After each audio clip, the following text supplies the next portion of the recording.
motherfucker.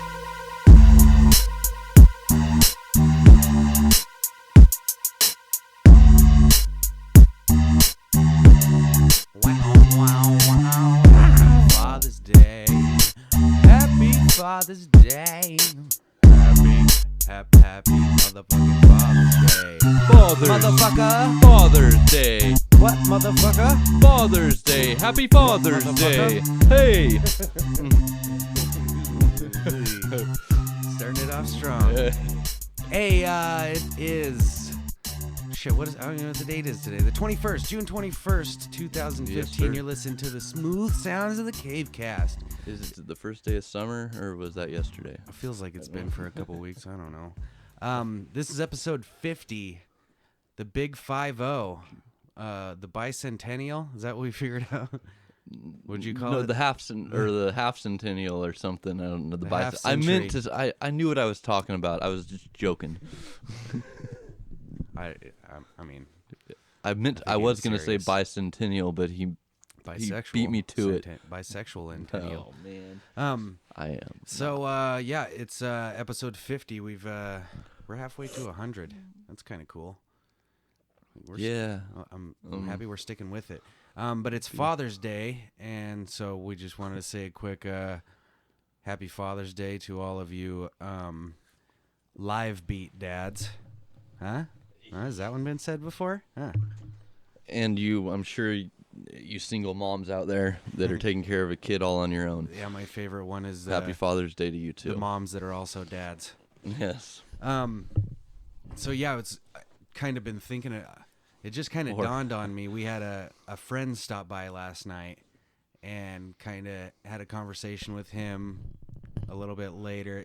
He basically lost his dad at 5 years old, to a criminal type thing. He was killed, Yeah. and kind of just now dawned on me that they came hang out like right before Father's Day, but it just kind of got me thinking. Like, you look at all these people, like for the most part, the majority of my friends did not have a dad in the picture. Yeah. Which is kind of weird how that worked out like that.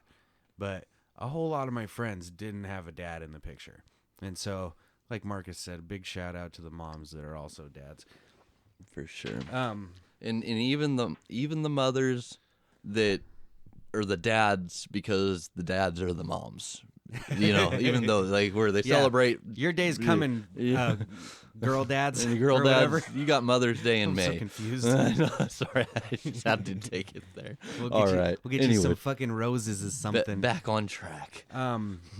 Yeah, and it you kind of look at people's lives and you see that sometimes you could definitely tell there's a chunk missing when that's the case. You know what I mean? Yeah. And lucky. I don't want to single anybody out individually, but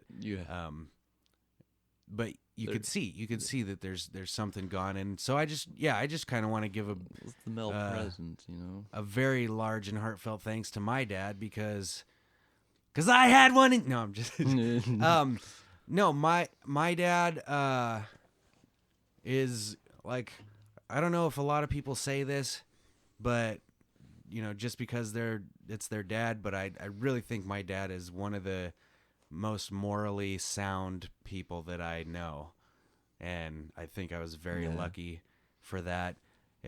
Most of it didn't wash off on me. I'm an animal, but he tried. He tried, and but yeah, the thing, like, kind of the thing I want to talk about my dad is because, like I just told you how a lot of my friends growing up did not have a dad in the picture for one reason, untimely death, or just, vacant father syndrome, not there. Yeah.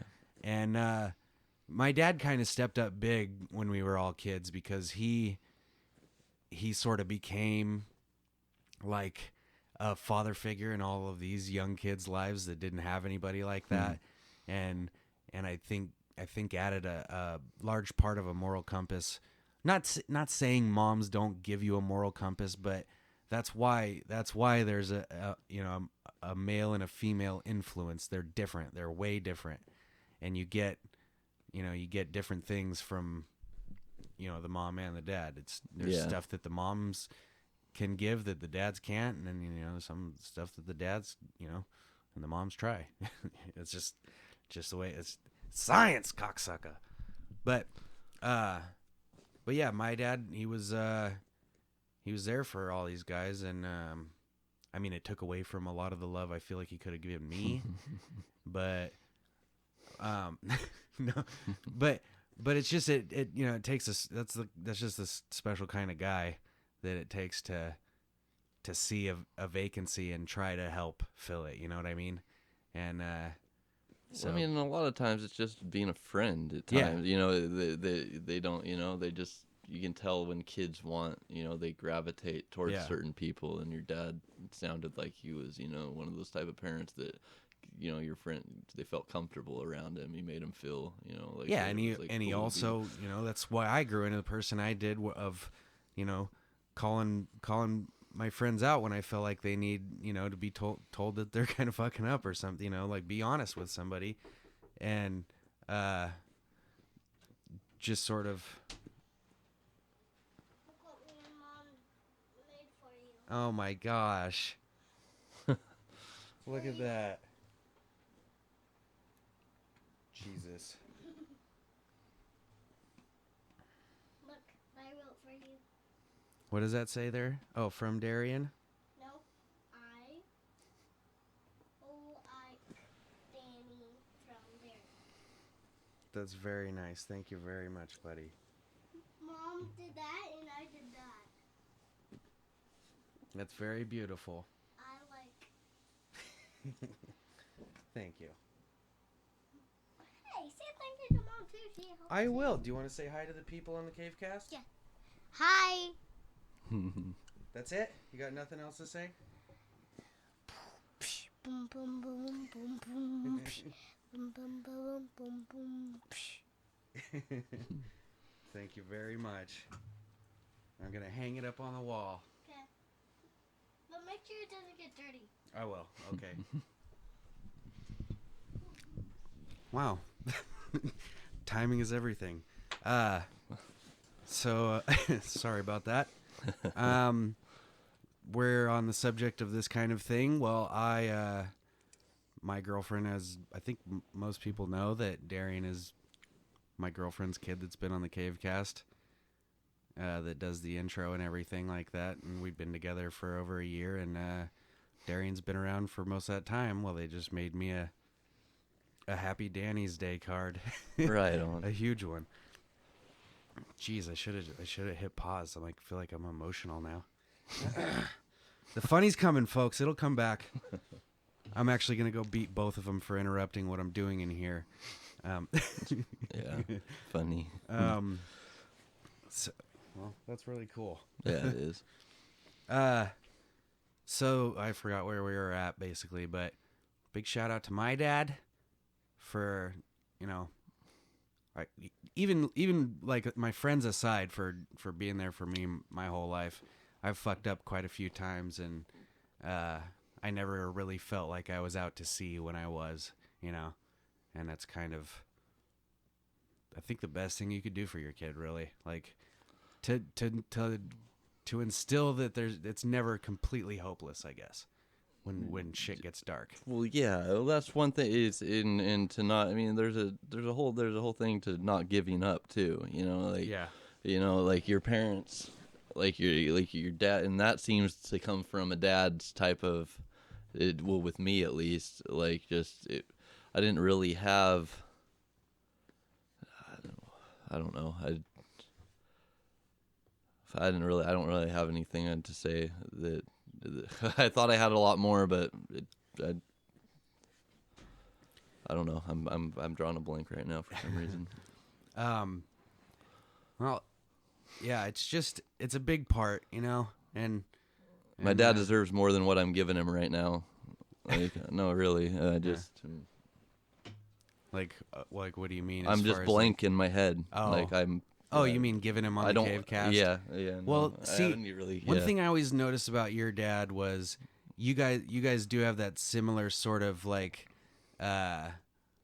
personality that kind of has you guys butt heads every once in a while. Well, yeah, But he's got that same thing where he never, you know, me and you have been through a lot of the same paces in life, or put ourselves through a lot of the same paces in life, and probably worried the shit out of our parents to where a lesser human being would have been like, I can't deal with this anymore. I'm done with it. You know, you're an adult now, do your own thing. And that's something that, you know, we got lucky with, that our parents never got that far with, you know, where they couldn't do it anymore, and they never gave up. And, you know, it's kind of what you're saying. Well, yeah, I mean, it's that with the mistakes I made with it, when older mistakes, like you're saying, when we're adults, and my dad,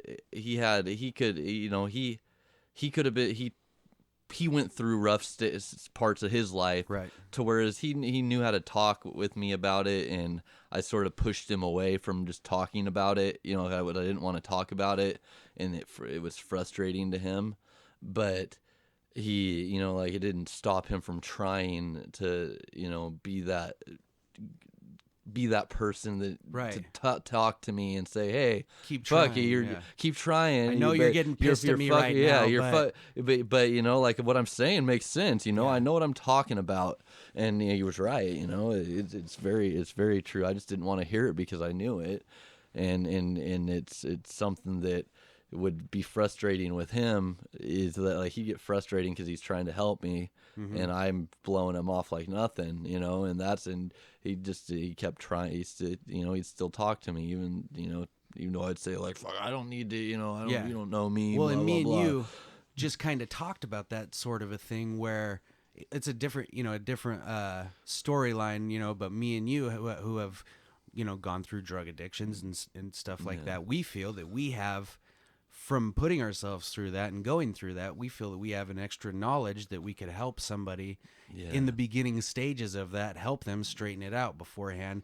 And it's fucking frustrating when you're not given the respect from because, like, we have a friend that's in the military that would occasionally go in and see, like, a military, not a VA hospital, One of the doctors there, somebody to talk to, you know, and would get so frustrated with talking to them because they hadn't been there, they didn't serve and know, you know, what this PTSD that you know, didn't really understand what it was about, and so it's hard for them to respect, you know, that kind of person. And that's why, like you said, how he got frustrated, how we get frustrated, is like, it's like, no, we've been there, we know this. Just don't go, yeah, maybe. That's what it is, because we've seen it over and over. It's not like we got into like a drug thing and then just stopped. We got into it, tried to stop, got back into it, tried to stop, got over and over again. The whole process. And we have practice. Practice. What do you mean practice? Practice. But that's where I think that's what you're talking about. Where it correlates is that it's frustrating when you know that it's just like, you just want to grab somebody and be like, just listen to me.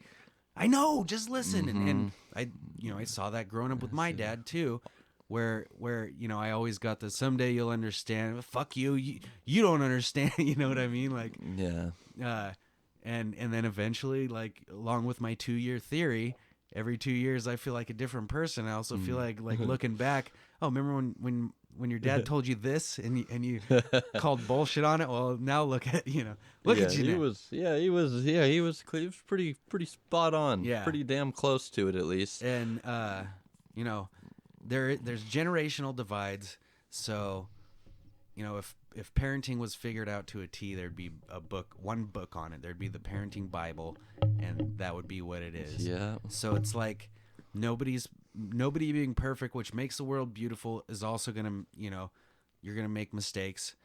Sometimes you're not gonna know what to say or how to explain something to a kid. Yeah. You know, and it's hard. It's hard to figure out a way that they learn. the way, sometimes there's different ways you can say something to somebody that will, one way of saying the same thing will off-put them, and they'll be like, and not want to listen to the meaning of what you're saying. But then you say that same thing in a different way. It's about how people learn and about what get the kind of words that get through to people, I guess. Well, yeah, it's how you talk to it's how you tell a kid's thing or a child things. They take it differently. You can't, like how me and you were talking, we can't talk like this, and you to a child. And that does get me sometimes, because I want to, and it's really easy to explain something to a kid, but there's another to the total opposite end of that spectrum where it's a headache to explain things, and there's some dads that just the fucking it's sort of almost a motherly thing, like when they have to talk with their kids. Like at least for me it was, I was able to talk with my mom and my dad, like he wanted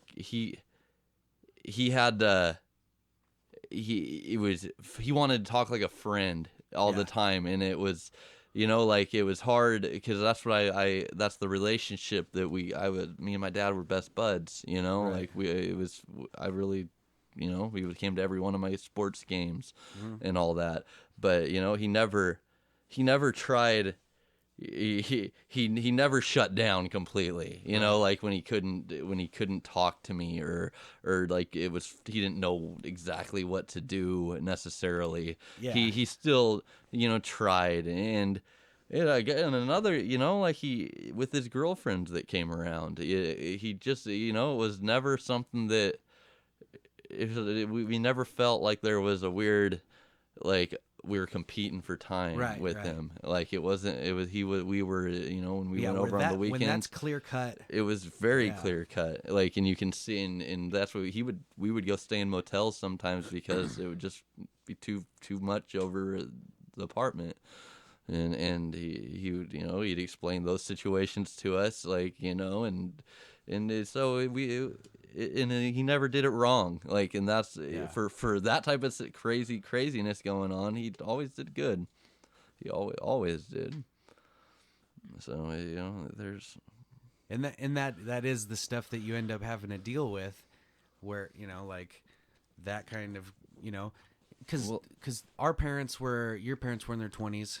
Younger than we are now when they had. Oh yeah, 6 years same younger. with me. Yeah, they were 24, I think. And like, look at us now. Like, I'm just learning, like, over this last year, like, how to talk to a 5-year-old that or still trying to learn, like, and I'm almost 30. Yeah. And just to imagine, you got to be sympathetic. To an extent, and also I think in a lot of ways my dad and I are a lot alike. One time my sister from my mom, who they got divorced, I think when I was a year and a half old, and then my mom had a girl and a boy with another guy, and that sister, a couple years ago she tried to become a what's the word, not Jehovah's Witness, a Mormon. She decided that I don't know, it was like a fad at school or something like that. No? Oh, you didn't? God, must have been me. I don't know. I didn't fat. I would have done it into the microphone. I know. Sorry.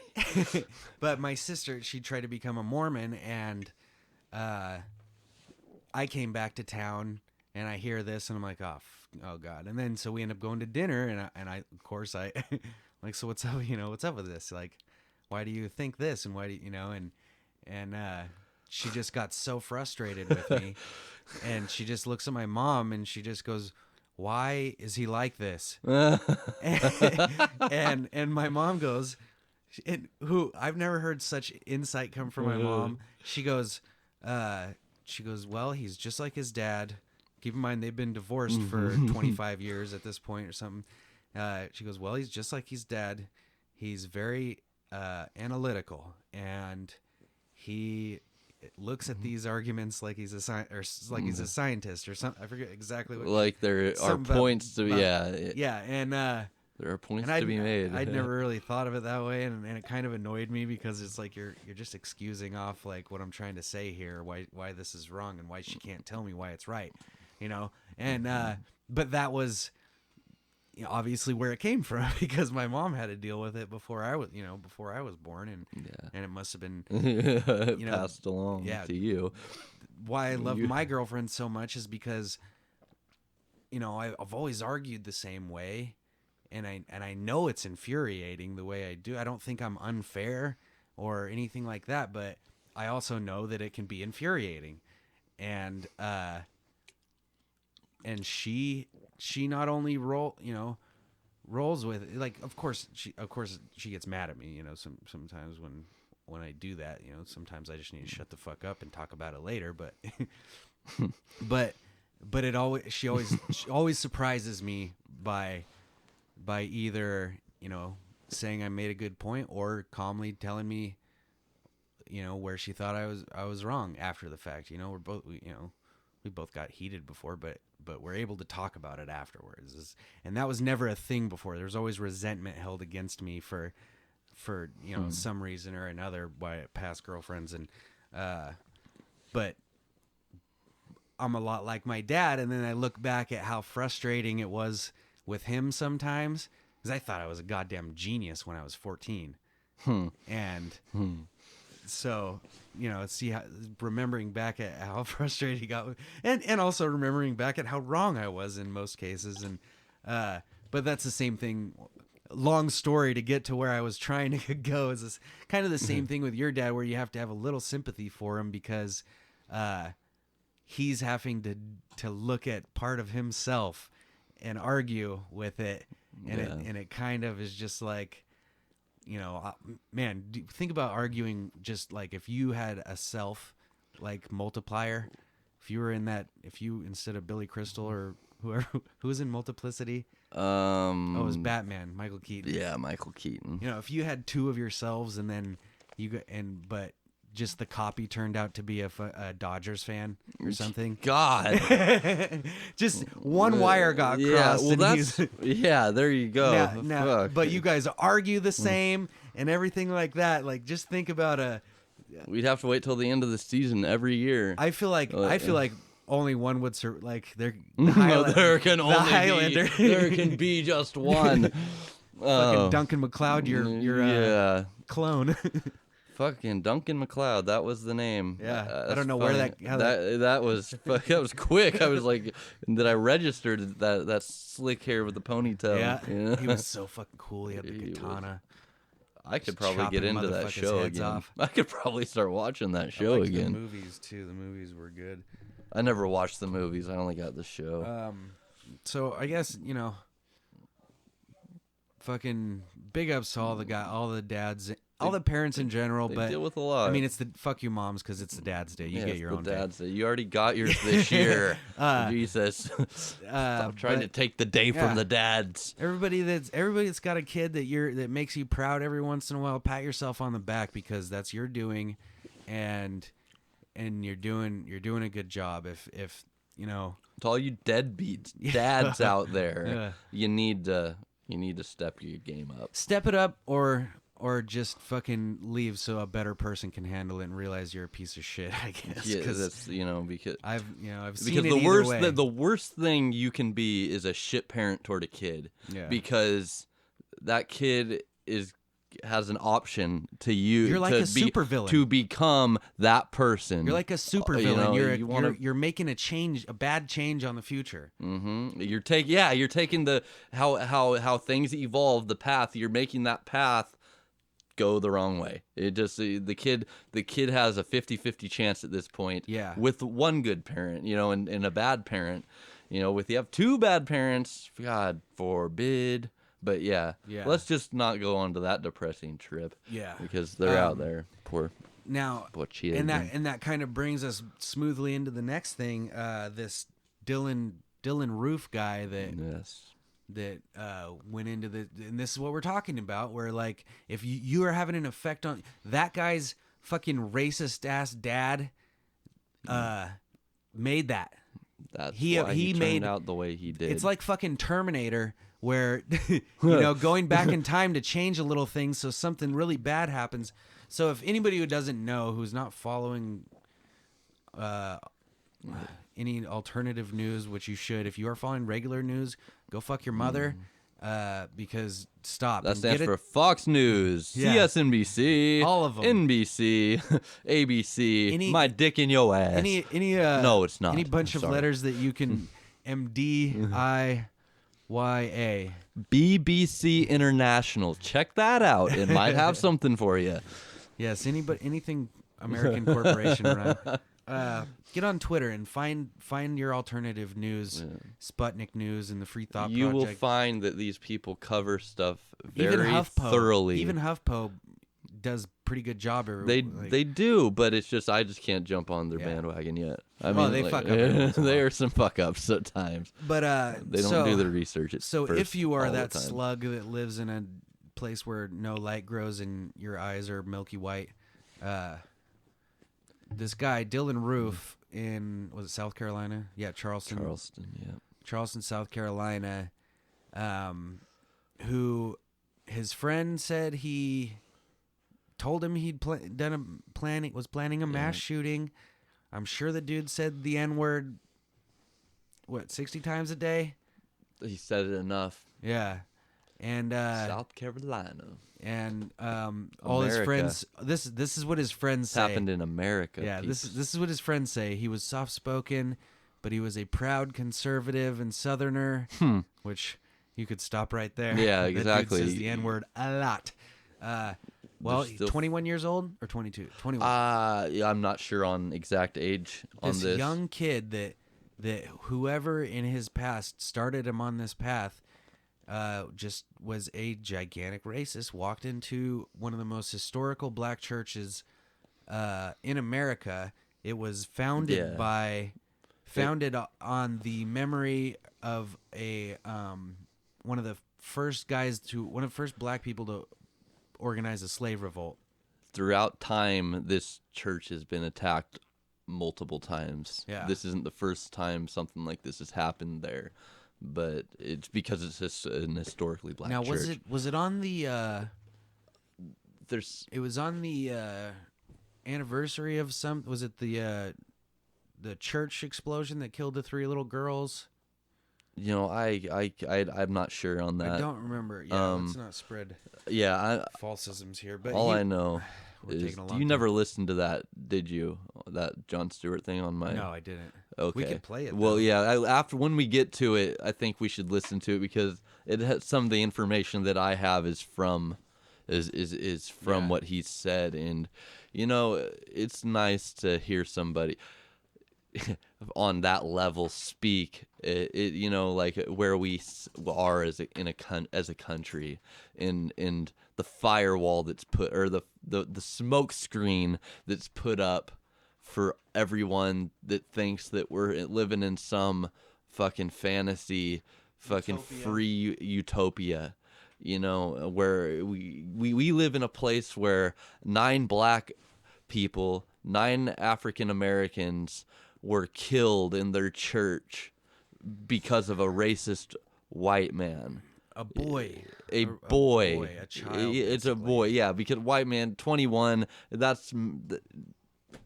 Yeah, we know what we're 30 and we can barely call ourselves fucking men. Yeah. It's hard for the same reason that when somebody goes, "Hey, you're a musician," and I go, "Sort of." I do this. Yeah, I write a lot. I can play some instruments. I've made music, but I really like it. I feel weird about calling myself a musician. I've made songs. Yeah, same thing with a man. Like, I kind of have that weird like. Yeah. But I'm an artist. But what happened was this guy. Whoa. All I wrote in was JON, and I accidentally pushed a button and it brought up Spear Chucker Jones. This is not the time. This is not the time, phone. You got a fucking racist phone. My phone's racist. Spear Chucker Jones. What it was that little monkey I looked run. for, it was a MASH episode where there was a black guy that was called Spear Chucker Jones. I remember. Fucking mash. But so this guy, he goes into this historical black church, sits down. They basically, it's a black church. Now, first of all, a white person walking into a black church is going to feel a little out of place.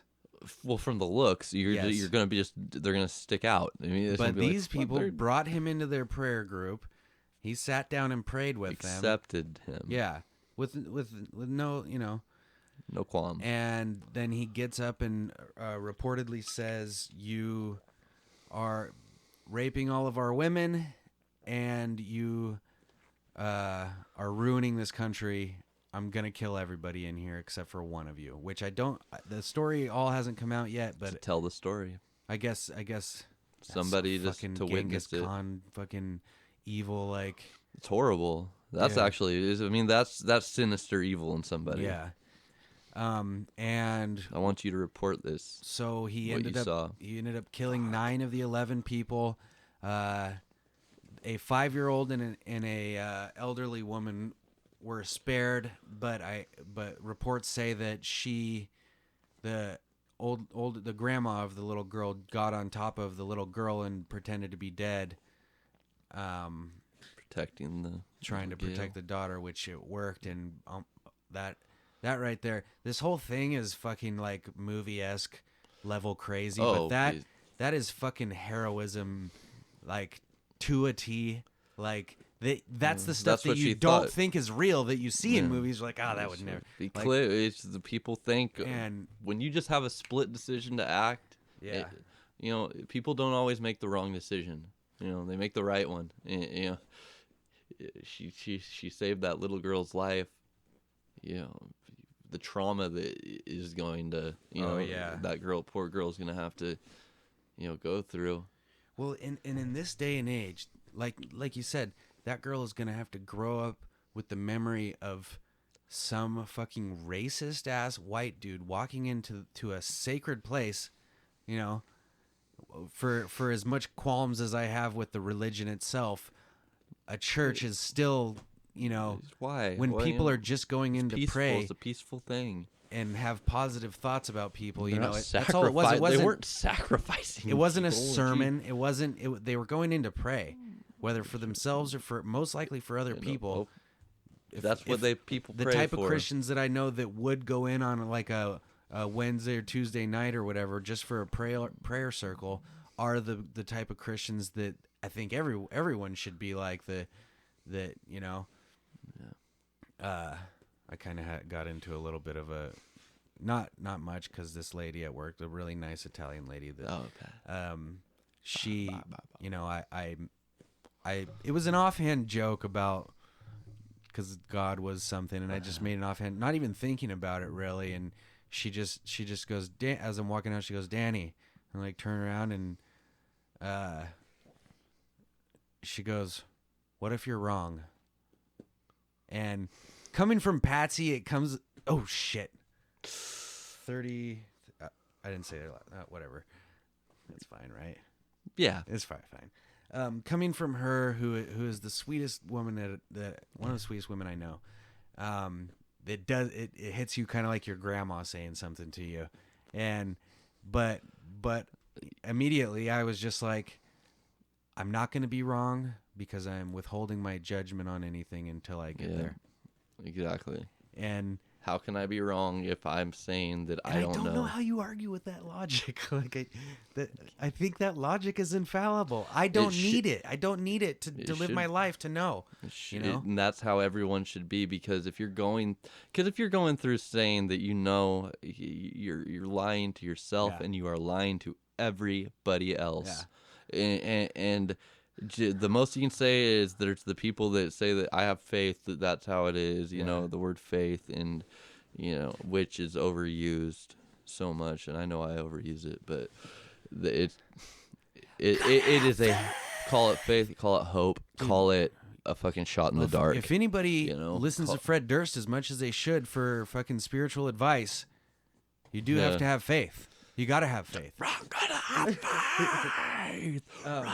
Gotta have faith. All right.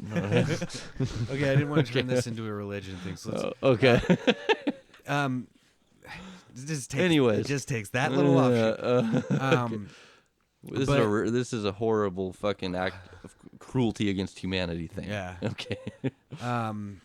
And I just laughed and after that's where it goes beyond these little beliefs that everybody has and stuff, and it comes down to like the couple of arguments I got in online this week about cops and stuff like that, and it just comes down to a horrible amount of violence was done to a bunch of people, and it's like if you don't have the heart to at least set aside everything else. Yeah, and say that there was a very corrupt and horrible thing that happened, and if they were breaking the law or not. Yeah. It doesn't mean that they deserve to die. Right. And that's the thing. It's like if for just fucking up you don't deserve to die. Yeah. Like that's what it is. Is fuck. So what? You're breaking the law. Fucking, you shouldn't be doing it. But that old fucking saying, 2 rights don't make a wrong, or 2 wrongs don't make a right. Yeah, I love saying that backwards. But yeah, that's sort of like it. People are peeps. People peeps. So what do you think? Should we play this Jon Stewart thing during the break? Would that be a good thing, or should we just do it and comment on it? Do you want to? I think it could be the break because the subject matter is not going to change. Yeah, I think it could, the break will be good. Okay. But I still want you to watch it. Yeah. I still want you to just because. Okay. Well, we'll take a break. It's gonna be a sort of short episode. I know I say that, and we always end up going like an hour 45 and shit. But I think we're gonna do a little shorter today. So we're going to go to break, and we will be back with some more. This is going to be all race today, I think. But it's fun, and it's funny how we just sort of talked about the slippery slope of we don't talk about the race, Yeah. We were just having a conversation it's all about this it the today. other day. This is the race episode. Oh. Anyways, yeah, we'll be right back. Here's Jon Stewart with his thoughts on the Charleston deal. I have to. I have one job, and it's a pretty simple job. I come in the morning, and we look at the news, and I write jokes about it, and then I make a couple of faces and like a noise, like a and then it's just cha-ching, and I'm out the door. But I didn't do my job today. So I apologize. I got nothing for you in terms of like jokes and sounds because of what happened in South Carolina. And maybe if I wasn't nearing the end of the run, or this wasn't such a common occurrence, maybe I could have pulled out of the spiral, but I didn't.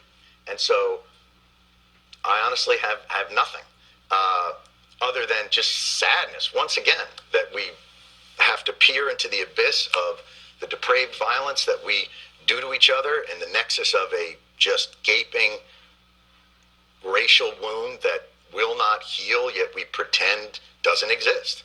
And I'm confident, though, that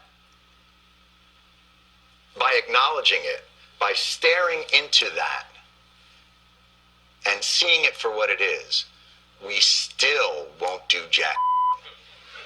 Yeah, that's us. And that's the part that blows my mind. I don't want to get into the political argument of the guns and things, but what blows my mind is the disparity of response between when we think people that are foreign are going to kill us and us killing ourselves. If this had been what we thought was Islamic terrorism, it would fit into we invaded 2 countries and spent trillions of dollars and thousands of American lives, and now fly unmanned death death machines over like 5 or 6 different countries, all to keep Americans safe. It's got it. We got to do whatever we can. We'll torture people. We got to do whatever we can to keep Americans safe. 9 people shot in a church. What about that? Hey, what are you going to do? Crazy is as crazy is, right? That's the part that I cannot, for the life of me, wrap my head around. And you know it. You know that it's going to go down the same path. This is a terrible tragedy. They're already using the nuanced language of lack of effort for this. This is a terrorist attack. This is a violent attack on the Emmanuel Church in South Carolina, which is a symbol for the black community. It has stood in that part of Charleston for 100 and some years and has been attacked viciously many times, as many black churches have. And to pretend that, I heard someone on the news say, well, tragedy has visited this church. This wasn't a tornado. This was a racist. This was a guy with a Rhodesia badge on his sweater. You know, so the idea that we're, you know, I hate to even use this pun, but this one is black and white. There's no nuance here. This is,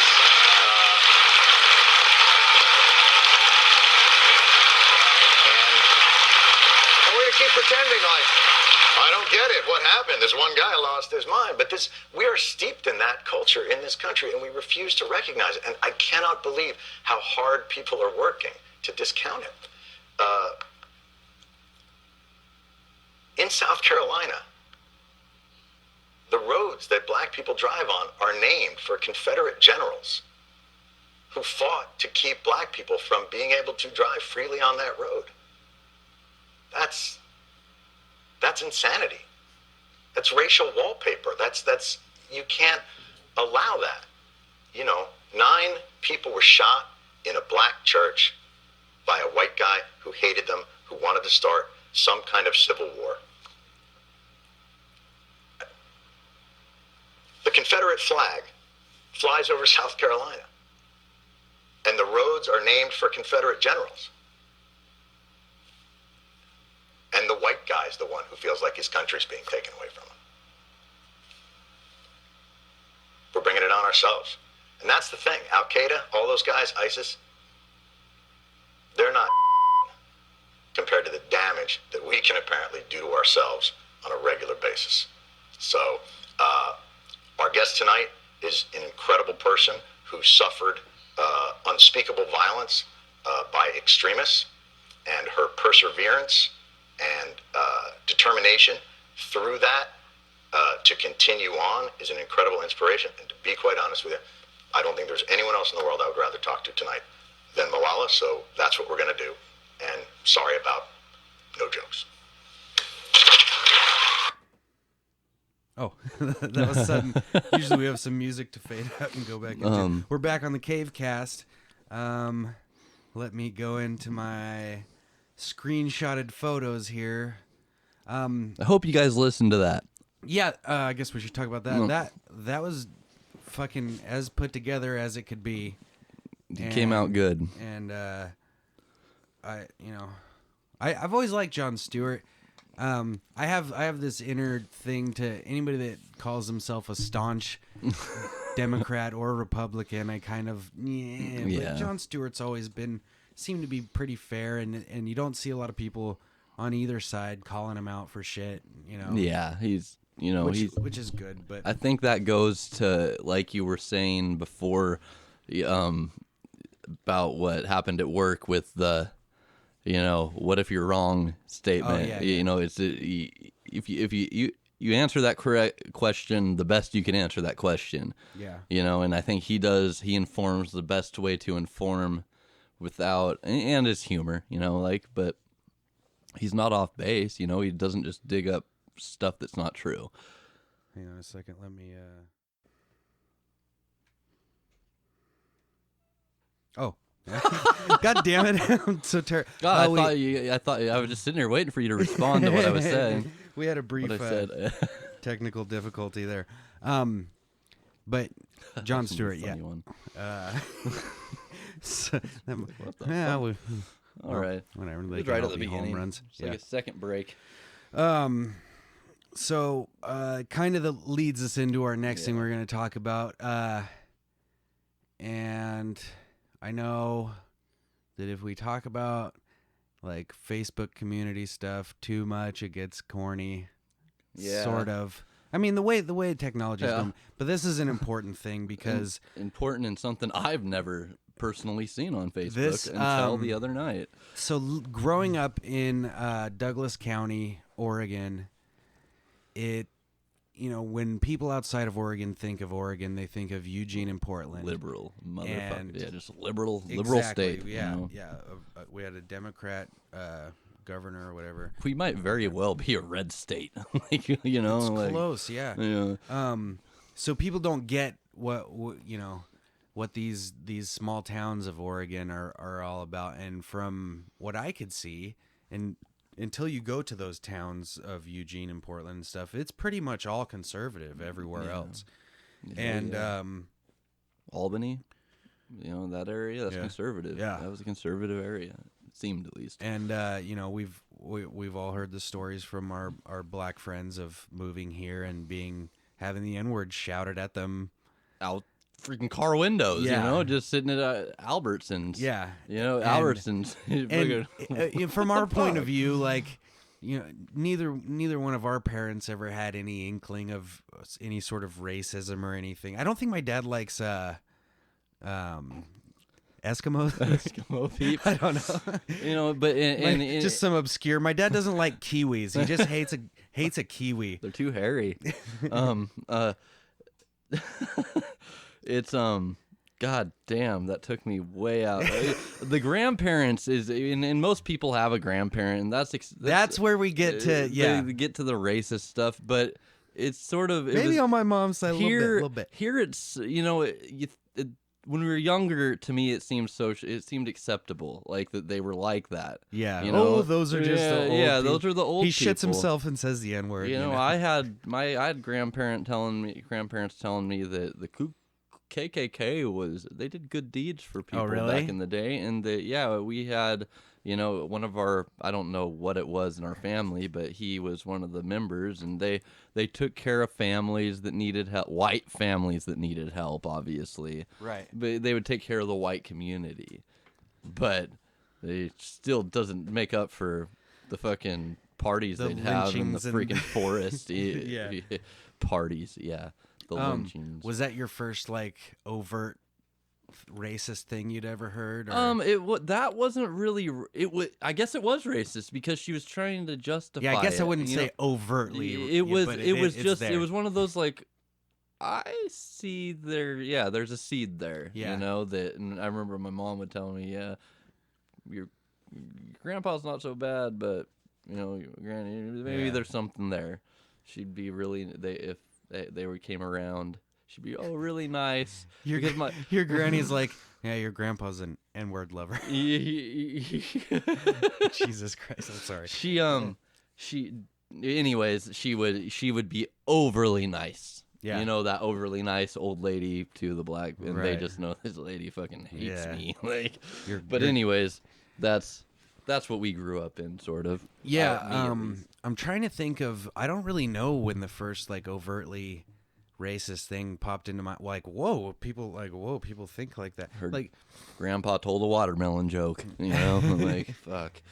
yeah, we don't heard the racist jokes throughout, you know, but it's those ones, you know, came along it with- depends on the source of who it's coming from, really. Like, and I don't really think they walk like that. yeah, exactly. So now this, what was it, 2 nights ago? Basically, you know, it exists even in a town, even in a state that is supposedly highly democratic and left. There's a lot of racism, and we don't have the southern roots that's another thing. Do you know how many people from here that have southern accents? Hey, What's y'all. the weirdest thing? I don't understand it. wannabes. People want to be it's like cowboys, you know. Well, Have you seen I'm the from the Cowboys? country. Yeah, but you're from not the country from in the Northwest. You're from like, the idiot. You're from the woods. You know, you're from the woods. You lived in the fucking woods. Yeah, maybe that just That's- became a backwoods thing. It's and like not a I southern think I've thing. said it about here before. The dude that asked me, "Are you from the hood or are you from the wood?" And I just, Peckerwood. yeah, You're fucking Peckerwood. from real life, motherfucker. Where are you from? Okay, so anyways, this kid, we went to high school with this guy. Graduated, I think, in the same grade. I think he graduated. I'm pretty sure he did. His name is Josh Heim. Heim. I mean, apparently Josh Heim. he doesn't care to be, you know, to have his thoughts out there, you know, and his name this is- on those thoughts. This has so, since been erased after Yeah. after the ordeal that we had, but I'm gonna go ahead and read you what he posted. And do not, if anybody's listening to this, don't skip right to this no, part. yeah, leave the part in where I said I'm reading somebody else's thoughts. Yes, these are if not you cut this up, Fanny's thoughts. please. So here from Josh, I'm just gonna sprinkle his name. This is all Josh. Josh Heim. So he said, and I'm Facebook friends with him, so I see this. Whap, I see it on there, and it says Glad you said that from with the name. from Josh. I usually go with a hard O. Josh Heim says, as a single white male, I owe you blacks nothing. You have done nothing for our country.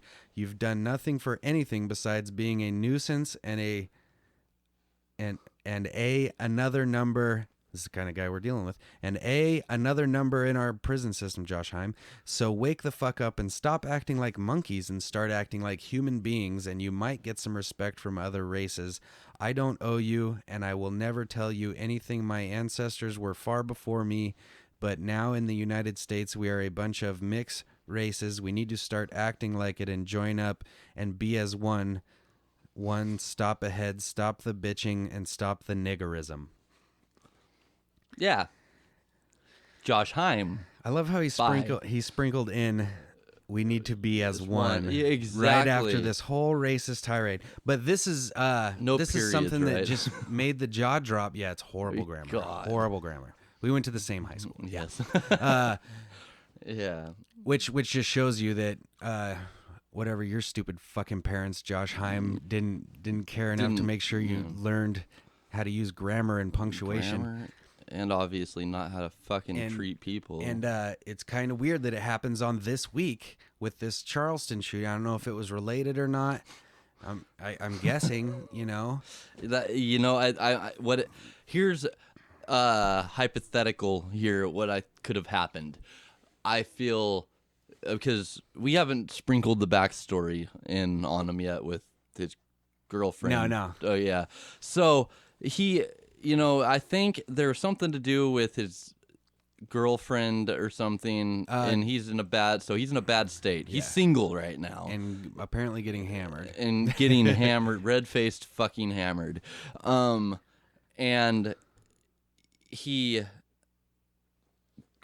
I'm guessing a black person came into play, and there was some talk here about the Charleston thing, you know, and saying like, you know, it's someone pointing it out, saying yes, this First does off, exist. okay, This is my guess. Let me stop you before you try to get inside this guy's head. I want you to properly think how he thinks. I'm trying to think like a Well, racist. we're gonna go out back, and I'm gonna hit you with a hammer in the skull. Okay. And then I think you'll have a better idea of. Wrap it with a pillow first, just so it doesn't kill me. I just need my brain to touch my skull. Well, so I actually have fucking gone through retarded. many medical books, and I know exactly where to hit you with the hammer in order to make you a racist.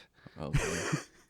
Yeah, the racist Turning spot, your back's gonna be awkward. It erases everything in your brain besides that stuff. Oh, man. That was bad. Jesus. Where's the tambourine? That was bad. Anyways, Yeah, this guy's a fucking moron. And so, like what you just said, Yeah. I got on and just said a little comment because I didn't even know where to start. I just wanted it to know that I'm not down with this. You know? And there was how many comments before that? Like There's 20. 20 before that of him and another girl talking. Yeah. You know, and this And girl... this was not nobody had called him out. One person called him out and said, "Damn, dude. Oh, yeah.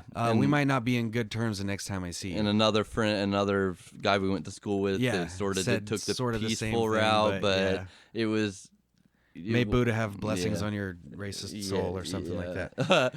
But there, in those comments, he says, you know, he says niggers will be niggers, Yeah. white trash will be white trash, and so on and so on. Yeah. You know, Which he threw the white trash just so he could say nigger. Yeah, exactly. Yeah. And just saying, when you can always just say, you know, there's pieces of shit, and there are people that aren't pieces of shit.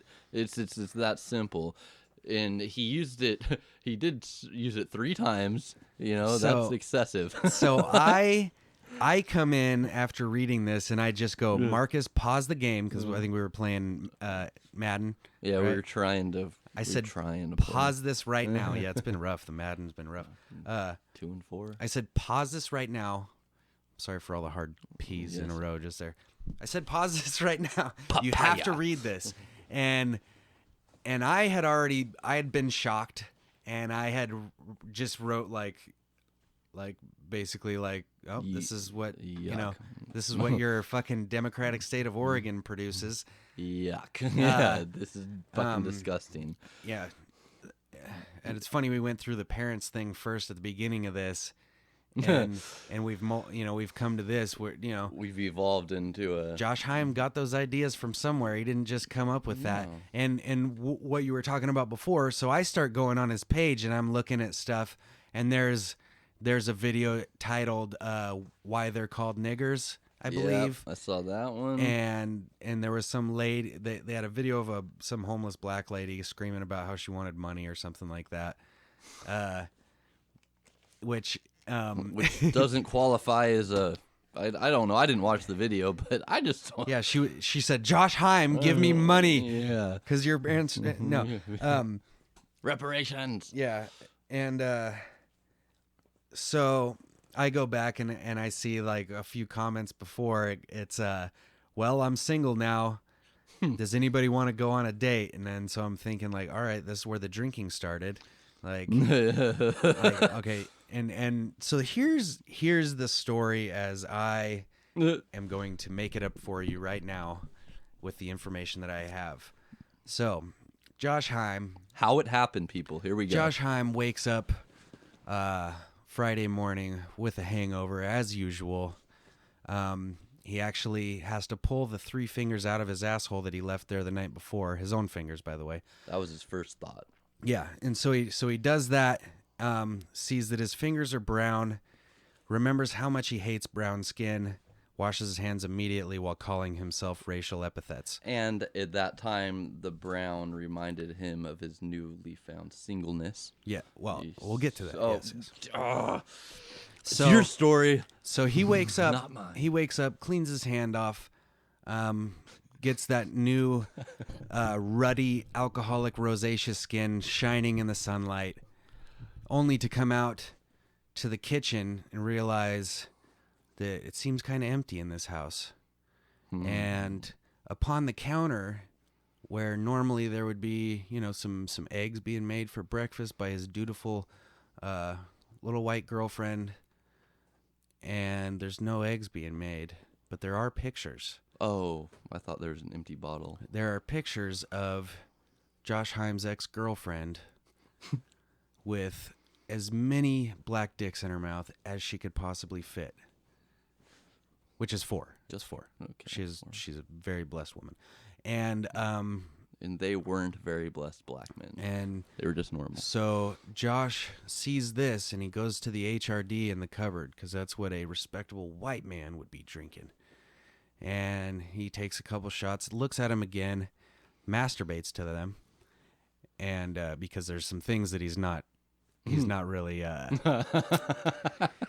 he's not being honest with himself about some things, and he's basically a closet cuckold, is what I'm saying. This is how it happened, people. And but then once he gets done masturbating, as usual, he is ashamed with himself, but it's a different level of shame because of how he was brought up to respect the alabaster white skin that he was given. And also, there's a little bit of a personal thing going on because of his raging alcoholism and closet cuckold homosexualness. Yeah, I fucked up on words like that too. He's developed a heavy drinking habit. If you'll look through his pictures, Josh Heim, Heim, you will see a red-faced little hate monger that looks like the baby from Dinosaurs. That looks like the baby from the TV show Dinosaurs. Not the race, not the color, not the not the color, not the racist. So he instead of burning the pictures as he wants to do, he puts them in a shoebox under his bed for later masturbation sessions when he gets real sad with himself.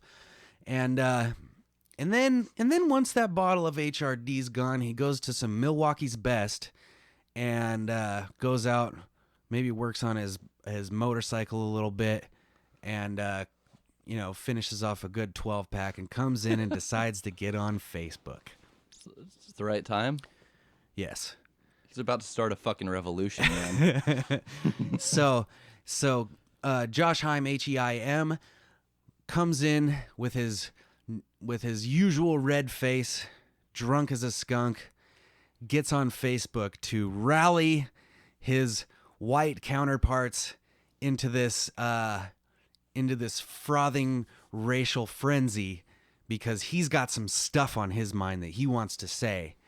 But first, he needs to get those black dick pictures out and masturbate again.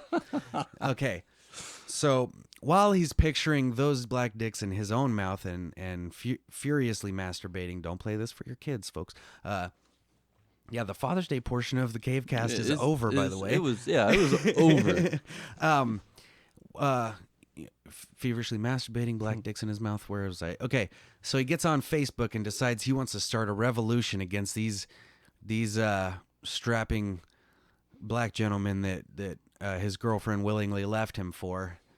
I mean, why would apparently is every single black man alive? Yeah, why would you want a 5'2" guy that's drunk and pissing himself and shoving his fingers in his ass all the time? Step above a fucking Oompa Loompa. Why would you want that over a chiseled Adonis with a huge cock? I mean, a black hoss. Yeah, I imagine big black hoss. I imagine that she made the right decision from what it looks like. So he gets on Facebook and decides to go on this tirade that I just read to you, and I am sure was expecting all of his racist friends to jump to his aid and sing praises for how honest and upfront he's been about his feelings. Yes, that because we live in America, people. Freedom of speech. Freedom. And so anyway, I put my thing. You got on there because Marcus basically what happened was I watched him slowly going through this paragraph. He doesn't read very fast. Slowly going through this paragraph, and about 5 minutes in, he starts shaking, like Marcus. He gets fucked. Whereas I was shocked and the anger hadn't set in on me yet. I was just shocked, kind of, at what I was seeing, and Marcus just. He gets up and starts pacing. He's fucking mad. He wants to hunt Josh Heim, Heim, down. And I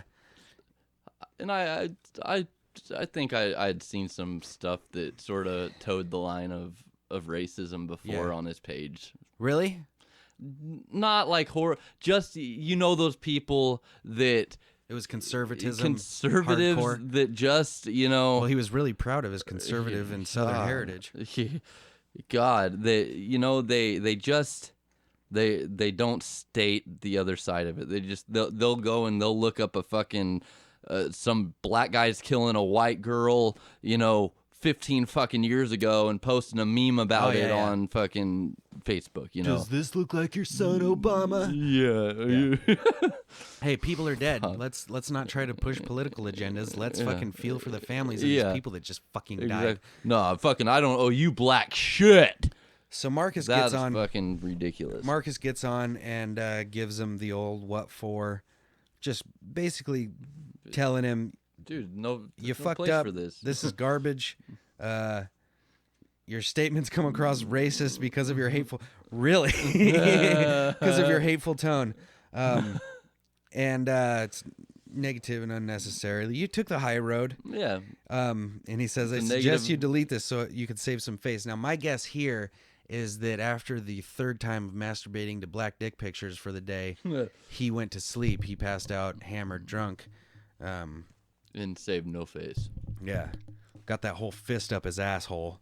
And I'm glad it lasted as long as it did, actually, because it showed there was people that's not cool, man. It ain't cool. So then I got on and I said basically what the story was. I said somebody lost his girlfriend to a black dude, and so I spent some time shredding him, which there's that, and then I started posting not the mama pictures on all of his pictures on Facebook.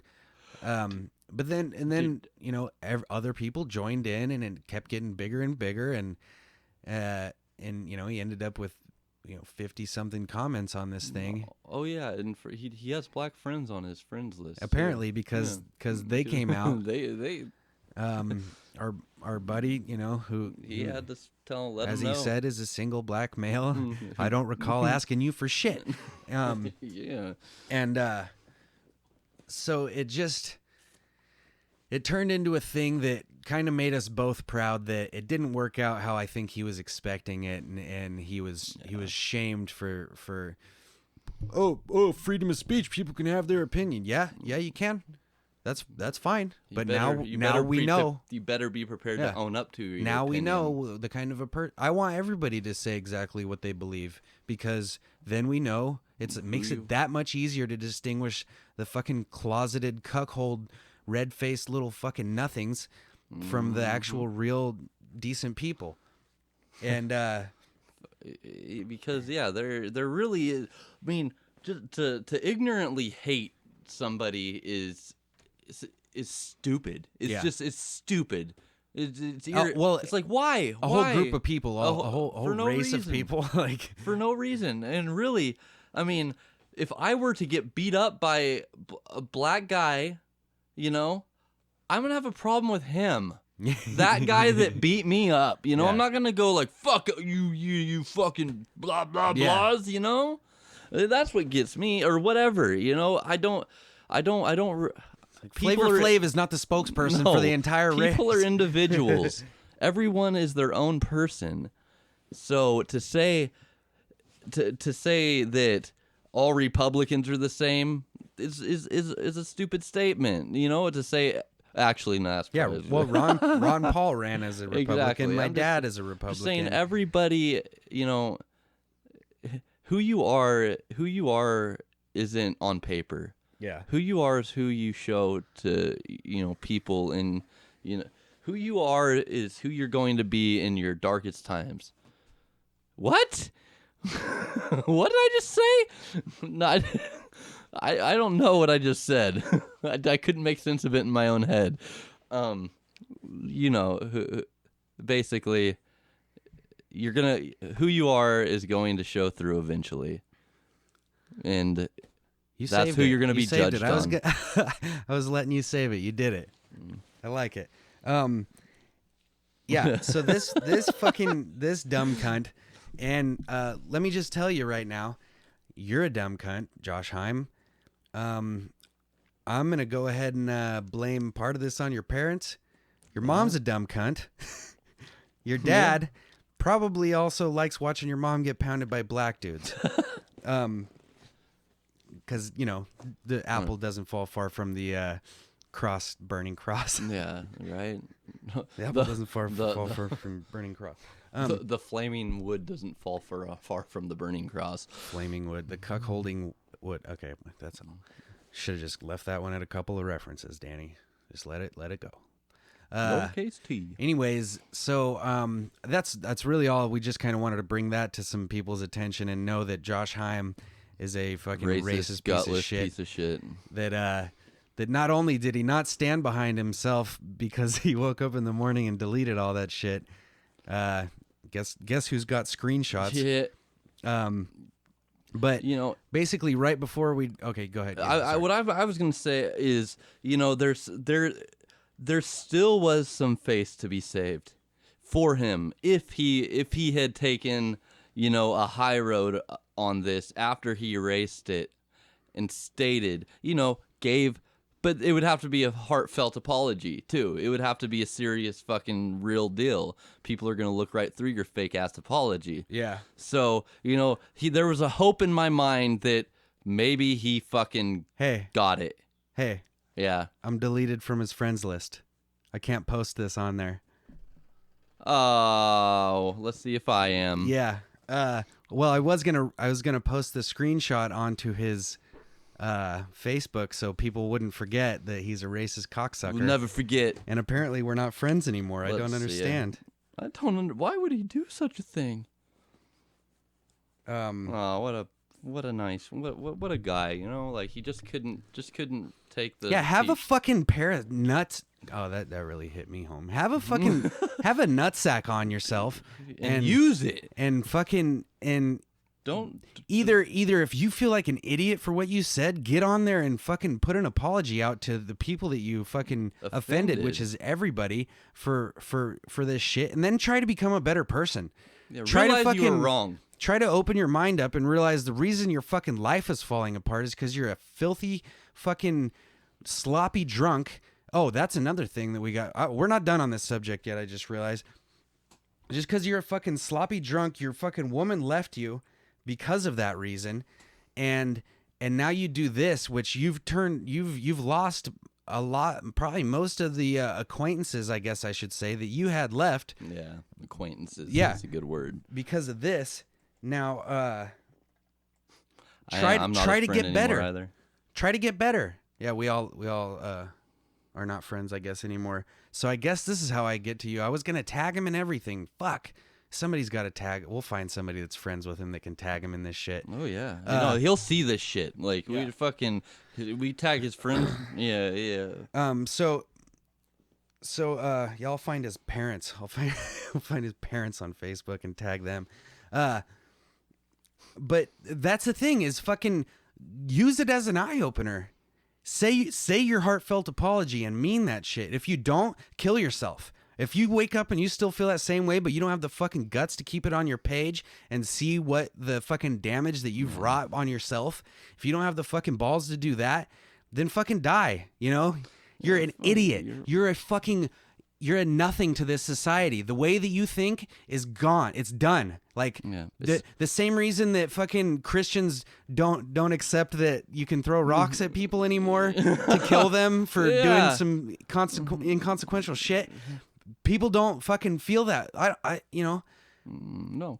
Change the way you're thinking. You're a dying fucking breed. If you do feel that way, there's a fuck up in your head. Yeah. There's something wrong. You are not so crawl a into good that mutation. Bottle. You are a bad mutation. You are the arm of the human evolution that is taking us down the wrong road. Yeah. And so if waking up in the morning and seeing all this didn't make you feel bad and didn't make you want to change the way you think about stuff, then crawl back into that fucking bottle again. Post your racist shit to all the friends that you have still that you haven't unfriended because they called you out on your fucking idiocracies. And stay there. Stay in that fucking bottle. Because until you're gone, because you're a fucking dying species, and the quicker the better as far as I'm concerned. You're fucking worthless to this society. You're not advancing us. You're not helping things. And whatever that was, it's dead. It's done. That's all there is to it. There's no place for you anymore. You know what I mean? There's no place for you. And if you don't want to fucking change, you can expect to fucking get fucking cold shoulders and fucking or hard shoulders, fucking hard fucking fists to your fucking face. Like everybody knows because now, bro. At this point, I don't want to throw any fucking threats, but I wonder if does he live in? Because what are you gonna do? You're gonna go out. Oh, okay, I was gonna say you're gonna go out and get all hammered. Now here's the thing. I still can't think of that fucking word that I was trying to a story. You know, here's a little story I'm about to tell. It's I kind of alluded to it in the comment section of this now deleted post from this fuck. we had a Halloween party years ago where me and Jerry, former CaveCast member, Marcus was jacking off 2 invisible dicks just now. I got it, and I was doing it in my own little world. I'm sorry. Had a good rhythm. Why does he have 2 of them? Have a good rhythm. No, years ago we were all still underage, but me and Jerry brought a big tub of beer out to this party at a buddy was watching somebody's house on some property. You guys just dip cups in it and pull it out? Yeah, and that's basically. how you were drinking? Yeah, fucking weird. It was really One of those odd way to do it. Looking back, like we could have probably figured out a more efficient strategy. Yeah, it was real flat. It took you guys about an hour before probably to fill it up. Well, okay, so me and Jerry show up late we had to work or something. We show up late to the party, but we've got a big Tupperware tote full of just beer cans. I'll clarify that now. Just beer cans, pour the ice in, bam, set it in the middle of the party. Just that's that. And then Jerry, of course, me and Jerry got our good beer set aside that nobody else can come to. Well, that big, I'm telling you, I'm doing my hands right now so nobody can see, but it's a fucking 4 foot by 2 foot tall and 2 feet tall, probably Tupperware thing full of beer cans. Cans of beer, not just beer cans, I guess. And so we took it in, put it in the middle of the kitchen, threw some ice on it, unopened, and, let people at it. And so Josh Heim, Heim, isn't Heimlich Himmler? Like that's a German, fucking Nazi fucking name. Heim. Right. He is fucking just schnockered. And anytime I ever saw this fuck drunk, he was the most annoying fucking, just bumping up against you. Can't understand. You know those people that turn into, as Kynes would say, the afflicted when they drink. You can't understand what they can't talk, and it's just their motor skills are fucked. Yeah, this is him, and he comes out because the party was big. That beer in that big ass Tupperware thing, it was gone quick. And me and Jerry had all of ours stashed outside. We kept going out, into the car and getting our beers. And this fuck stumbles out after us because he heard us say, "Let's go get a beer," and all that beer inside's gone. And he is just fucking hammered. He's blacked out, just making an ass. Everybody's looking at him like, "What the fuck?" Somebody fucking, it might have been Crazy Greg, put him on his ass into the bushes earlier. And but he comes out and he starts like pushing on Jerry, like, "Let me get a beer." And he kept saying, "I'm walking. And Jerry's like, "Well, fucking walk over there, dude. You're pissing me off." And he's like, "I'm walking." And then he started saying, he was trying to say, "I want a beer, but I'm walking at the same time." So he just kept saying, "I'm walking a beer. I'm walking a beer. I'm walking a beer." And I kept grabbing him. I was like, "Dude, Jerry's got, more of a temper than me. Like, you don't want to be fucking pushing on him and stuff. Like, stop." Like, and he just kept trying. And Jerry's like, "I'm not giving." And Jerry fucking put one on him, and I step in between. Like, I'm not gonna let this guy's a little fucking just a 5 foot nothing, just a zero of a human being. And not only that, he wasn't a full human being in his brain at the time either, right? Yeah, he was, and so I'm not gonna let my friend hurt this guy just because he's drunk and being an ass. Well, hindsight's always 20/20. Should have let him get his ass beat, because who knew the fucking Ku Klux Klan mentality that was running through that fucking blackout mind of his. If he would have had Facebook then, that night it would have been the same. We would have known a lot longer ago, But yeah, he saved this kid from getting fucking his head stomped in and getting hurt real bad. Jerry and the guy that floored him earlier wasn't the only people, and he's lucky I have a cool head, because if I was somebody else, I would have got mad at him. And that could have very well been a. So what we were gonna do was, I got these screenshots of his shit. I was gonna post it to his page and remind everybody, and then tag him in the CaveCast today, saying, "Hey, all that attention you wanted, you fucking got it now." Yeah, right. Congratulations, mission accomplished. I'm bummed out that we can't do it so easily now. Yeah, we're gonna have to do a little work. We won't be able to do it live on the cast and see what happens. There's people that are still friends with us on it. Like mutual friends list, boy. Friends. But anyways, to finish that story up, a big, heartfelt from the bottom of the fucking arteries in our hearts over here at CaveCast, a big, gigantic CaveCast, Cave Music Productions. Fuck you to Josh Hyam, you racist piece of garbage, you piece of human garbage. Straighten up your act or Blood leave. bag. Or you know the leave. Mad Max blood bags. Fuck, you'd make a perfect one of those. Spoiler alert: there's blood bag. I don't know. Yeah, just leave. That's all. Leave everywhere. Leave it. Just if you're not willing to fucking realize if that's not an eye opener to you, then there's no hope, and you're human garbage. So you should just leave. That's all there is to it. He's not really somebody that I feel people, not to say that it's good when people go away forever and never return. Yeah. But if he were to do that, I wouldn't feel bad because, I'm a firm believer in that the human race needs to be stronger than it is, and him being in it makes it weaker. Yeah. So just go, you say, just go. You're doing nothing. If you can't change, You're doing nothing. Yeah. That way of thinking is gone. And also, you were big on it last night. You're real proud of how people came together to shame this guy. And because they came out in droves. And another part of that was, big shout out to James McManus. I don't think you'd have a problem with James saying his name on McManus, here. Yeah. He's listened before. Give He might some listen to this respect one. A big shout out to him because I don't know if I've told if he's come in any stories. We've done 50 of these things. I don't know. I don't.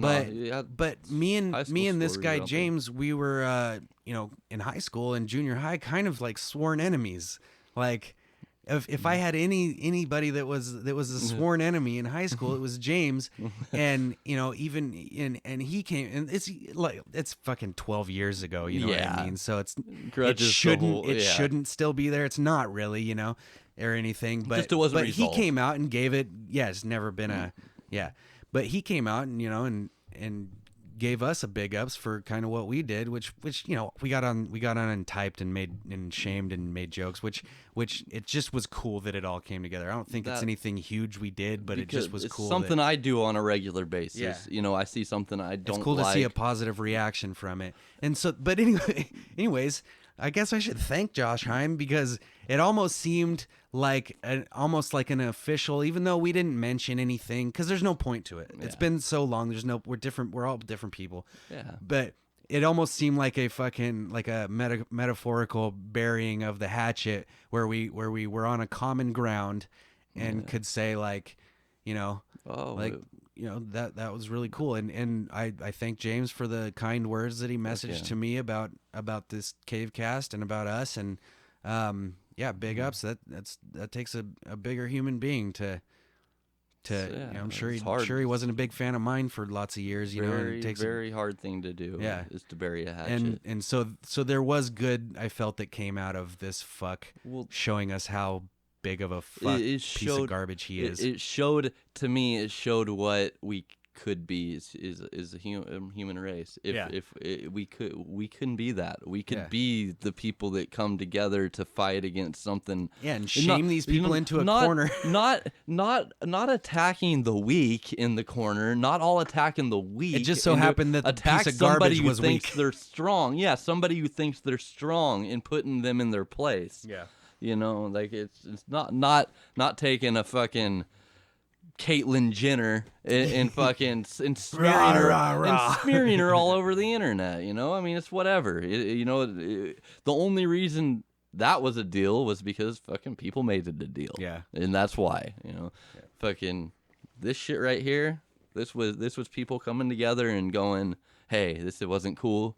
It's not cool, and we're not gonna stand by it as cool. And the timing of it in a month where you've got this Dylan Roof guy going into this church and killing these people. this monster of a human being.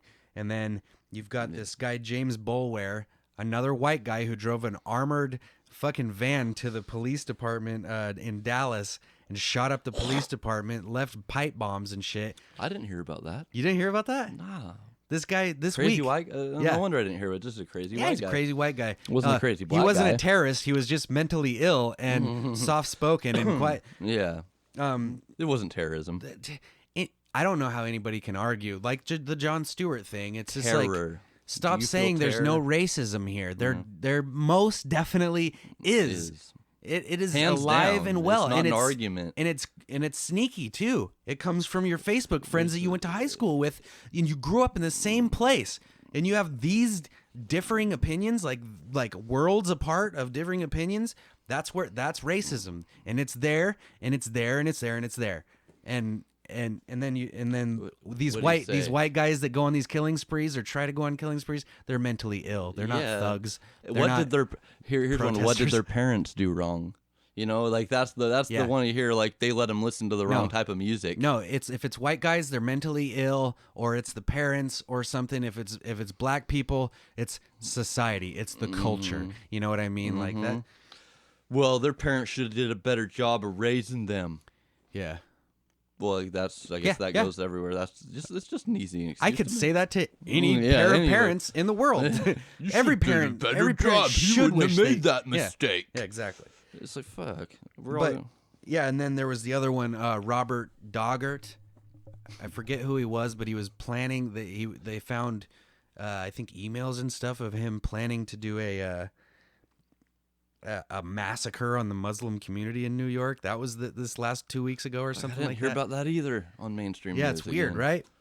Get on Twitter, fucks, and Yeah. follow the fucking proper lines of information and get the real shit instead of watching CNN or Fox News. Fox News is garbage, man. God. I don't even. I mean, like I don't like just smearing one thing, but Fox News. I mean, if really all are else horrible. fails, like just fucking get that shit out of your viewing fucking catalog. It's not. It's garbage. It's garbage. So yeah, that's it.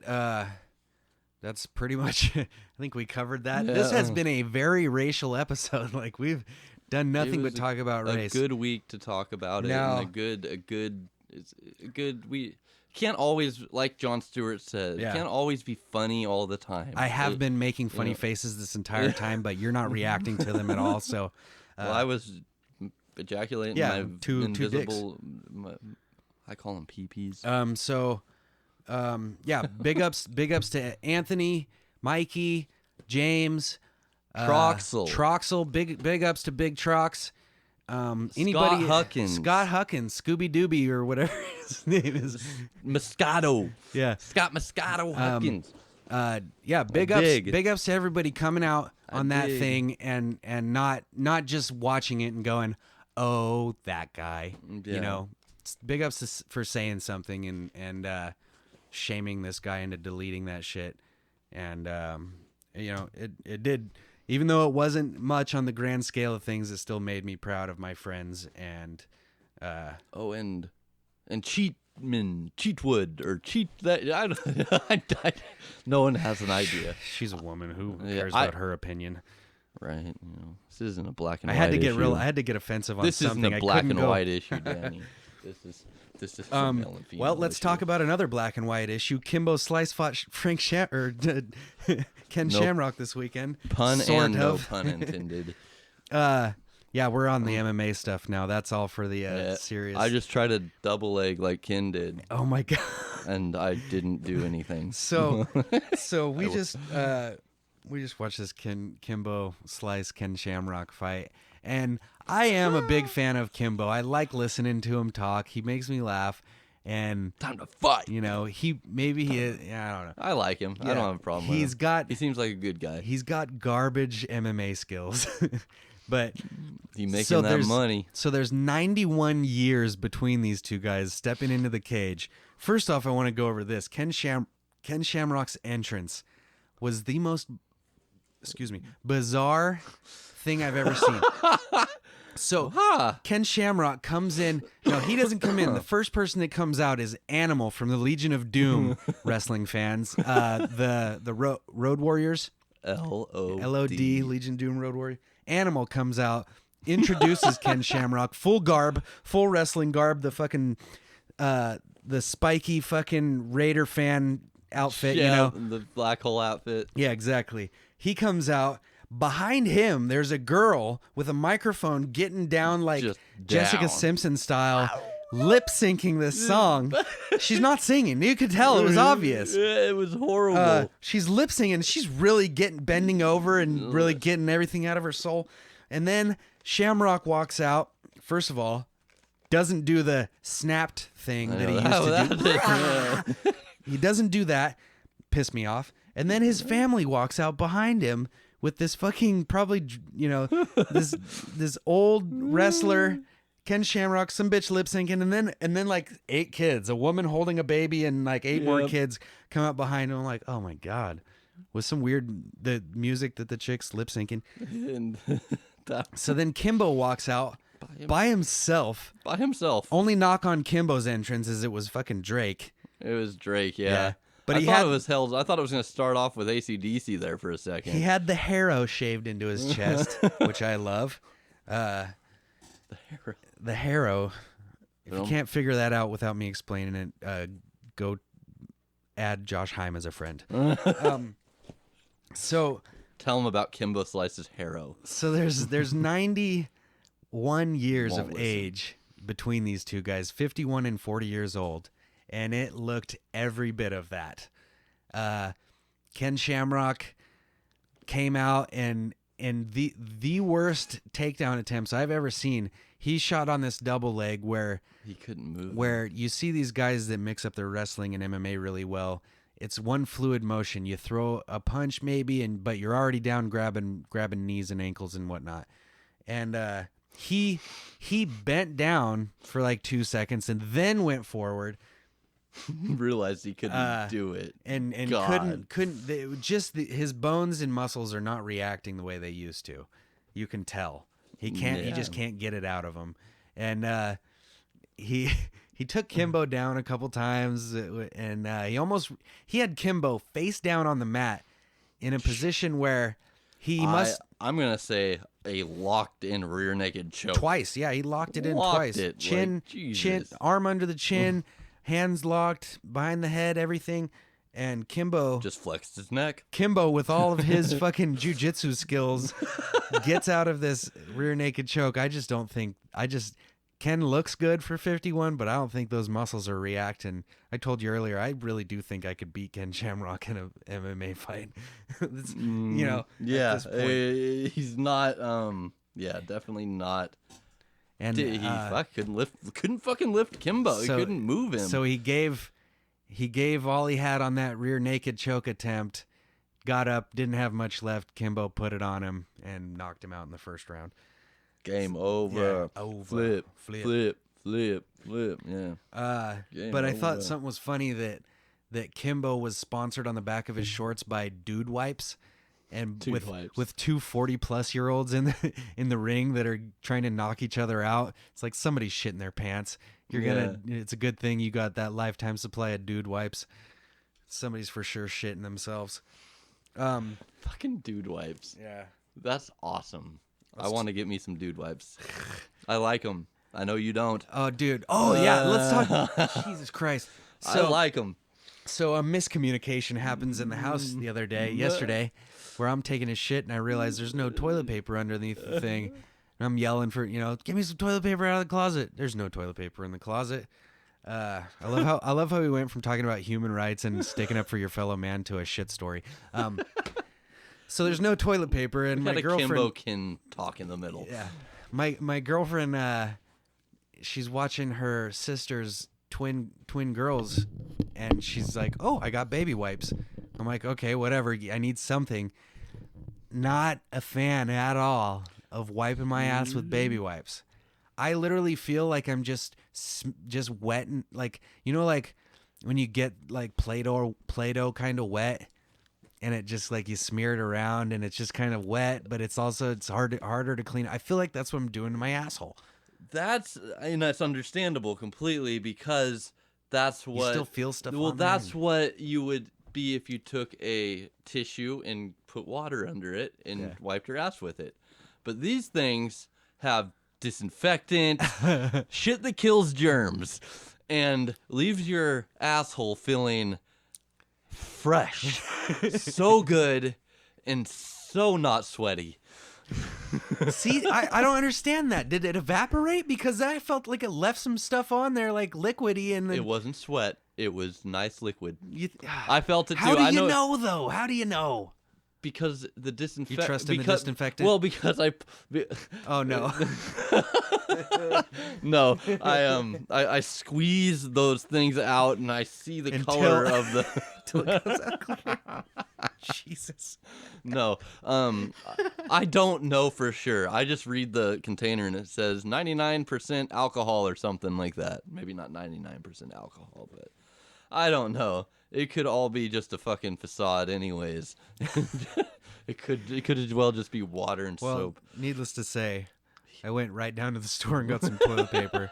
But I will say, I'll give you this much: once my ass dried, like from whatever it did feel nice. You know, I think I just didn't have the faith. I didn't put the faith in it that you do. It was the wetness, I think, that got you. Yeah. And because that. I'll admit that'd be something that would drive me bananas, but I saw those wipes in there a couple times, and I was like, let me try those out. And I tried them, and I didn't need to take a shower after I took a shit. I'm going to test it on some peanut butter on the counter. Now, if I get it all, I'll have faith in the wipes, and I'll understand. That's something. If it just smears it across the counter, and I can lick the counter, and if I taste any peanut butter, Yeah, right. I don't.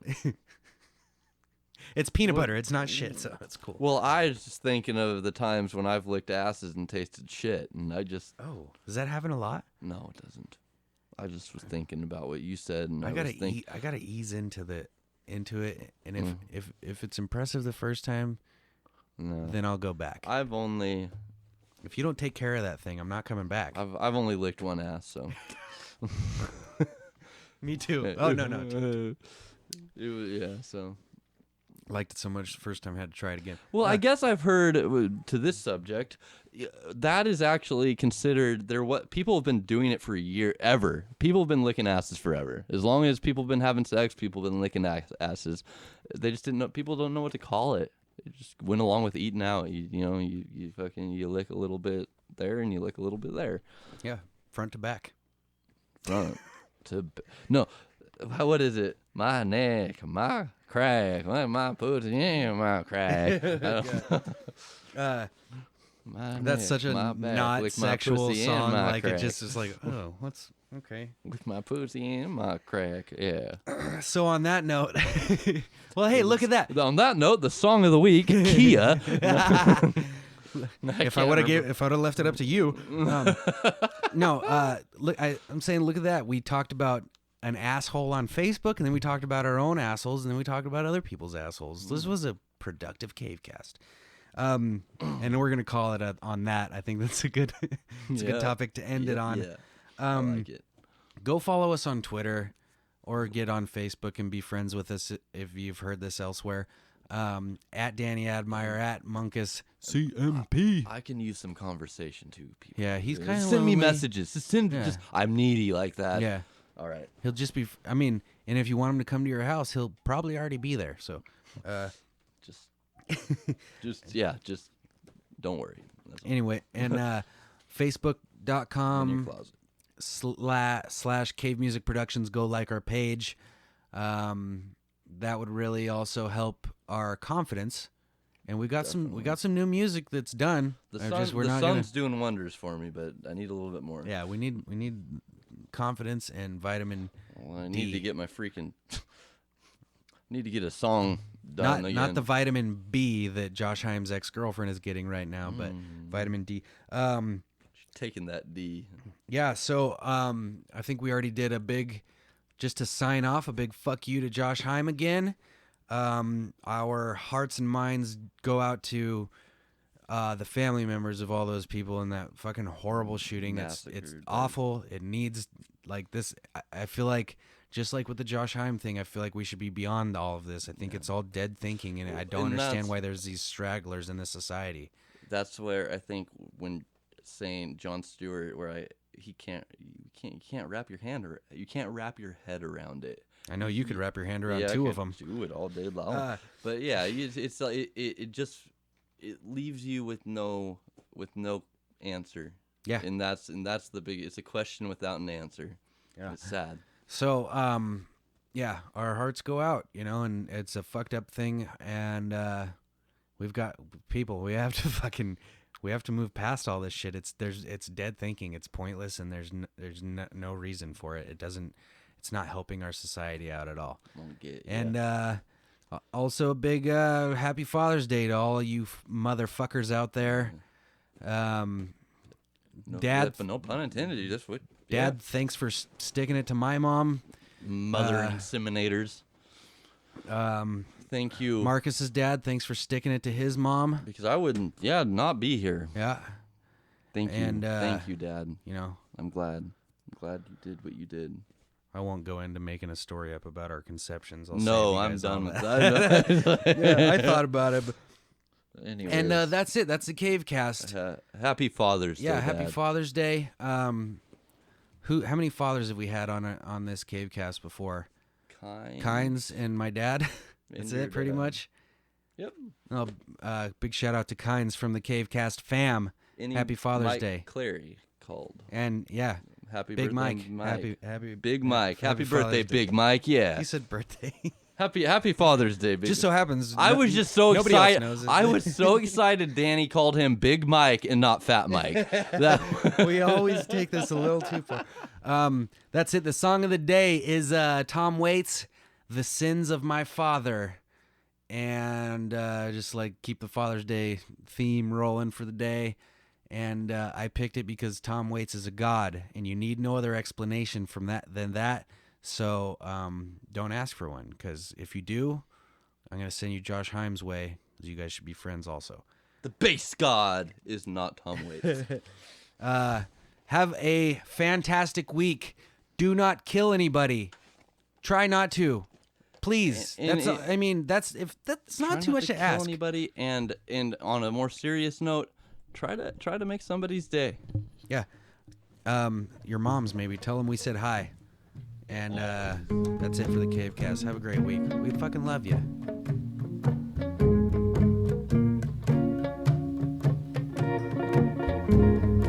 God said, don't give me your tin horn prayers. Don't buy roses off the street down there. Took it all and took the dirt road home. Dreaming of a Jenny with the light brown hair.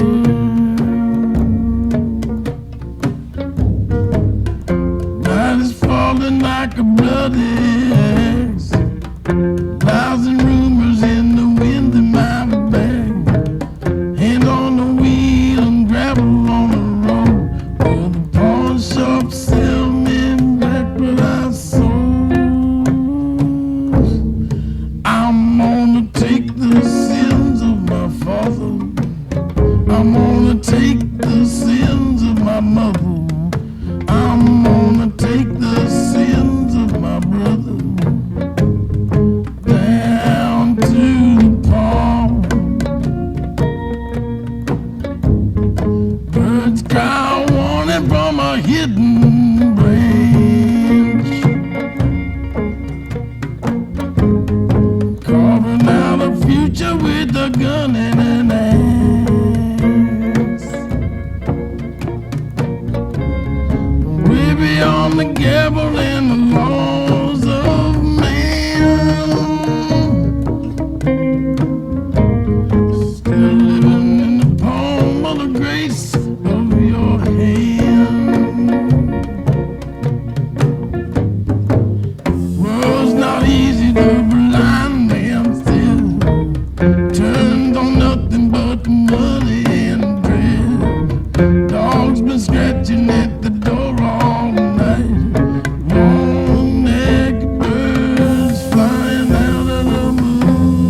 mother.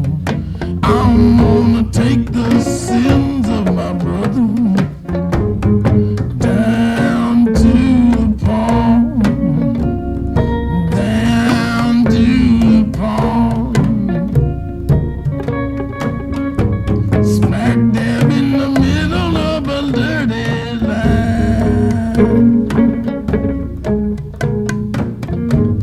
The star-spangled glitter of his one good eye. Everybody knows that the game was rigged. Just as red suspenders and a powdered wig.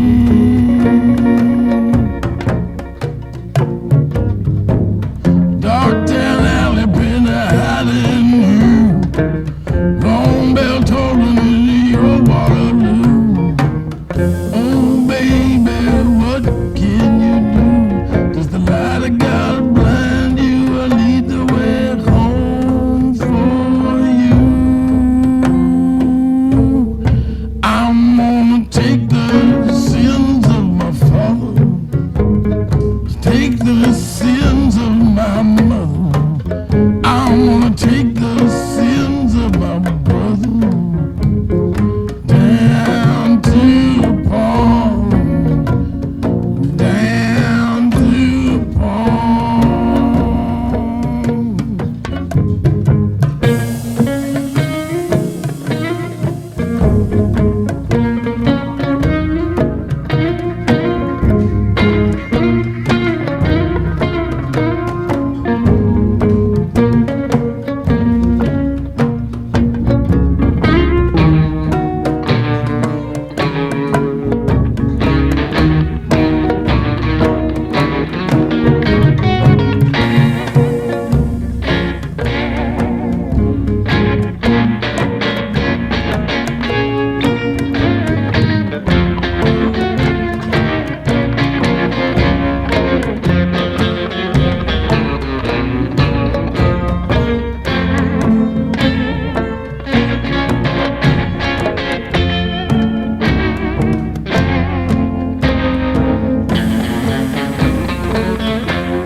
I wanna take the sins of my father, take the sins of my mother, and take the sins of my brother down to the pond, down to the pond. God Almighty, for righteousness' sake,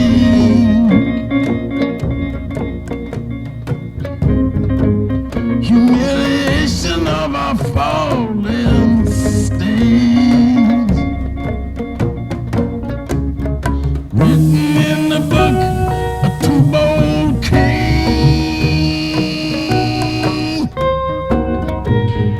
long black overcoat will show no stain. Feel the heat in the burn on your back, rip in the moan and stretch of the rack. All my belongings in a flour sack, but the place I come from, take me back.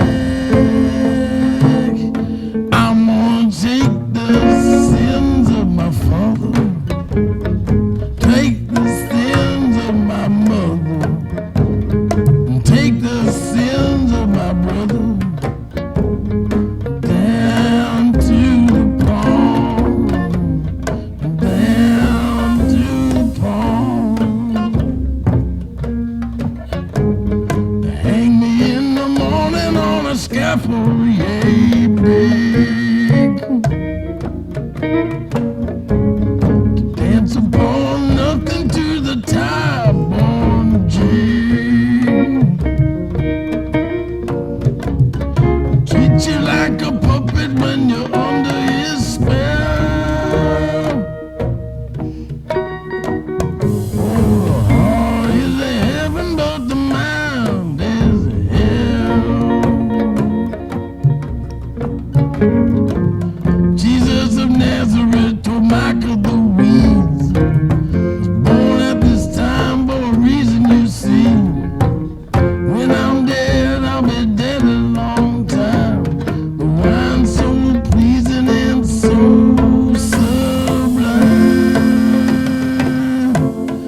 I'm gonna take the sins of my father, take the sins of my mother. I wanna take the sins of my brother down to the pond, down to the pond. Kiss my sweetheart by the China ball tree.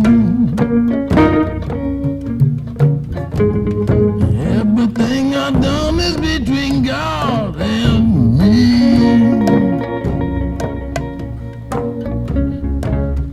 Only He will judge how my time was spent.